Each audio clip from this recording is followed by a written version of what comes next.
YCP కొంతమంది ఎమ్మెల్యేలు టచ్లో ఉన్నారా? కూటమి పార్టీ ఎమ్మెల్యేలు ఆ పరిస్థితుల్లో ఉన్నారా? పొలిటికల్ వర్గాల్లో ఆసక్తికర చర్చ నడుస్తోంది. కొంతమంది వైసీపీ సోషల్ మీడియా సైన్యం దీనిపై ప్రచారం చేస్తోంది. కూటమి తరపున 164 మంది గెలిచారు. టీడీపీకి సంబంధించి ఒకరిద్దరి ఎమ్మెల్యేల వ్యవహార శైలి అందరికీ తెలిసిందే.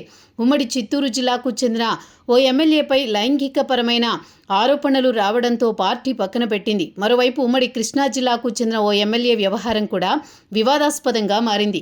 ఆయనను టీడీపీ హైకమాండ్ పెద్దగా పట్టించుకోలేదు. అటువంటి వారు వైసీపీకి టచ్లోకి వెళ్ళి ఉంటారు. టీడీపీ నాయకత్వం పెద్దగా పట్టించుకునే స్థితిలో మాత్రం లేదు. సరిగ్గా వైసీపీ అధికారంలో ఉన్నప్పుడే నెల్లూరు జిల్లాకు చెందిన ఇద్దరు సీనియర్ ఎమ్మెల్యేలు ఆ పార్టీ నాయకత్వంతో విభేదించి వారే ఆనం రామనారాయణ రెడ్డి, కోటంరెడ్డి శ్రీధర్ రెడ్డి. వైసీపీ పాలనకి ఇంకా 16 నెలల కాలం ఉండగానే వారు ఆ పార్టీని, ప్రభుత్వాన్ని వ్యతిరేకించారు. టీడీపీ ఎమ్మెల్యేలు టచ్లోకి వచ్చారని అనుకుందాం. అయితే వారు టీడీపీ వద్దనుకున్న తర్వాత మాత్రమే టచ్లోకి వచ్చినట్టు అవుతుంది. అటువంటి వారు టచ్లోకి వస్తే ఎంత, రాకపోతే ఎంత? ఎమ్మెల్యేలు పార్టీ మారడం వల్ల కొత్తగా వచ్చే ప్రయోజనం ఎవరికి?